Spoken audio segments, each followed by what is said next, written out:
ابتدا ہے رب جلیل کے ببرکت نام سے جو دلوں کی بھید جاننے والا ہے۔ تمام ناظرین کو میری طرف سے السلام علیکم ورحمۃ اللہ وبرکاتہ۔ ناظرین، آج کا یہ پرفتن دور جس میں لوگ انتہائی غرور و تکبر، بغض و عناد اور حسد سے کام لیتے ہیں، جو کہ اسلام کے سراسر مخالف چیزیں ہیں، اور اسلامی حدود ان پر نافذ ہوتی ہیں اور اسلام ان کے خلاف بڑا سخت ایکشن لیتا ہے۔ اور ایک انسان کو چاہیے کہ وہ ان چیزوں سے پرہیز کرے، ان چیزوں سے بچے اور اپنے خاتمے کے لیے دعائے خیر کرتا رہے کہ اے رب العزت، جو میرا خاتمہ ہے وہ خاتمہ بالایمان فرما، کیونکہ حدیث مبارکہ کا مفہوم ہے کہ انما الاعمال بالخواتیم، کہ اعمال کا دار و مدار خاتمے پر ہے۔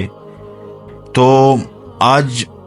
ایک میں آپ کو بات بتانے جا رہا ہوں اور ایک واقعہ بتانے جا رہا ہوں۔ یہ جو نیچے یا آپ کے سامنے دو تصاویر آ رہی ہیں، ایک جو دائیں جانب تصویر ہے یہ امریکہ سے تعلق رکھنے والا جوزف اسسٹس ہے، جو اپنے کیریئر کا آغاز ایک ایسے تاجر سے کرتا ہے جو انتہائی درجے کا متعصب عیسائی تھا، اور مسلمانوں پر طنز و تضحیک اس کا وتیرہ تھا، اس کا معمول تھا، اور اللہ تعالیٰ کی پناہ کعبۃ اللہ کے بارے میں بھی اللہ رب العزت معاف فرمائے عذرائے طنز اس کا کہنا تھا کہ مسلمان صحرا میں پڑے ایک سیاہ صندوق کی عبادت کرتے ہیں، گویا اس نے خانہ کعبہ جو مسلمانوں کے لیے بڑی مقدس اور اہم ترین جگہ ہے، اس کو ایک سیاہ صندوق سے اس نے مماثلت دی، ایک تمثیل دی۔ تو اس کی دوسری جانب جو بائیں طرف تصویر ہے، وہ شخص حرمین، بلاد حرمین یعنی حرمین کے جو شہر ہے اس سے تعلق رکھنے والا عبداللہ القسیمی ہے،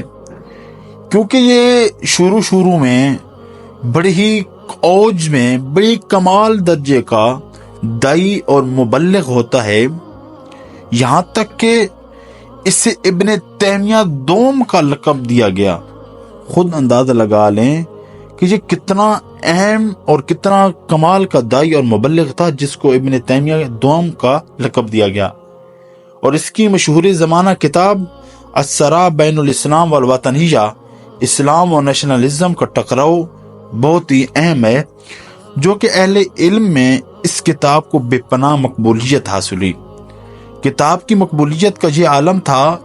کہ اس وقت حرم مکی کے امام نے اس کے بارے میں ایک پورا قصیدہ پڑھا تھا کہ مشہور عالم دین صلاح منجد نے ذکر فرمایا کہ بعض اہل علم کا کہنا ہے کہ قسیمی نے اس کتاب کو لکھا گویا کہ جنت کا مار ادا کیا۔ خود اندازہ لگا لیں کہ یہ کتنا انتہائی درجے کا اہل علم اور انتہائی درجے کا دائی اور مبلغ تھا اور مصنف تھا۔ لیکن سن 1980 میں اس وقت قسیمی اچانک 180 درجے پر پھر گیا، یعنی جب بیروت شہر میں ایک عیسائی لڑکے کے ساتھ اسے عشق ہوتا ہے، اور اس کے بعد اس نے بے دین گمراہ افکار کا دفاع شروع کرتا ہے اور کتاب لکھی کہ یکذبون لکی یروا الا لہ جمیلا، وہ جھوٹ اس لیے بولتے ہیں کہ معبود کو خوبصورت دیکھیں، یعنی کہ وہ جھوٹ کو بھی اس لیے بولتے ہیں کہ جو ان کا مشوق ہے، جو ان کی معبود ہے، اس کو خوبصورت دیکھیں۔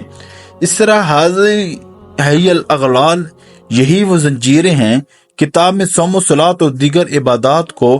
گلے کے توق کے ساتھ تشبیہ دی ہے۔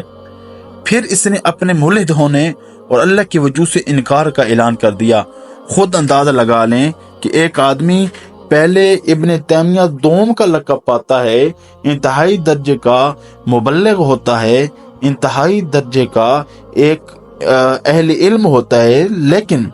جب وہ دنیاوی عشق اور محبت میں پھنستا ہے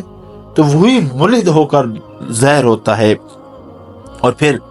اسی کے مقابلے میں سن 1996 میں زمین اس کے وجود سے پاک ہوئی، اور اسی دوران جوزف اسسٹ نے اپنے خاندان سمیت ایک مصری مبلغ کے ہاتھوں اسلام قبول کیا۔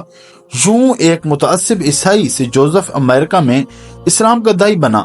اپنا نام تبدیل کر کے یوسف رکھا، اور اس کے ہاتھوں سینکڑوں افراد حلقہ بگوش اسلام ہوئے۔ اور دلوں کو پھیرنے والی ذات کے کمالات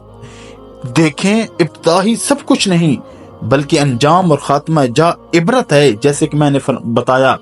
کہ انما الاعمال بالخواتیم، کہ اعمال کا دار و مدار نیتوں پر ہوتا ہے۔ اور ایک اور حدیث مبارکہ کا مفہوم ہے کہ ایک انسان اتنی عبادت کرتا رہتا ہے کہ عبادت کر کے ایک وقت آتا ہے کہ وہ جنت کے کنارے کھڑا ہوتا ہے، لیکن آخری ٹائم اس سے کوئی ایسی غلطی سرزد ہوتی ہے، کوئی ایسا گناہ ہوتا ہے کہ وہ پھر مڑ کے گھوم کے جہنم میں چلا جاتا ہے۔ اور اس کے مقابلے میں کہ وہ شخص جو ساری زندگی پاپی ہوتا ہے، ساری زندگی گناہوں میں گزارتا ہے، ساری زندگی خطاؤں اور غلطیوں میں گزارتا ہے، لیکن آخری وقت میں اس سے کوئی ایسی نیکی سرزد ہوتی ہے، کوئی ایسا کام اس سے ہو جاتا ہے کہ وہ جنت میں چلا جاتا ہے۔ وہ پتہ چلا جس طرح یہ ایک آدمی جب عبادت کرتا ہے، یعنی عبداللہ القسیمی عبادت گزار بھی ہوتا ہے، اہل علم بھی ہوتا ہے، دائی بھی ہوتا ہے، انتہا درجے کا مبلغ بھی ہوتا ہے، لیکن آخری ٹائم وہ ملد ہو کر اللہ تعالیٰ کی ذات کا نعوذ باللہ من ذالک منکر ہو جاتا ہے۔ اور اس کے مقابلے میں ایک جوزف اسسٹ ہے جو انتہائی بد کردار ہوتا ہے، بد مذہب ہوتا ہے، لیکن آخری ٹائم اس سے اتنی اللہ تعالیٰ محبت کرتا ہے کہ اس کے ہاتھوں سے پتہ نہیں کتنے لوگ مسلمان ہو جاتے ہیں۔ اس لیے ہمیں اللہ سے ہمیشہ خاتمہ بالخیر کی دعا کرنی چاہیے کہ اللہم ثبت قلبی علی دینک، اللہم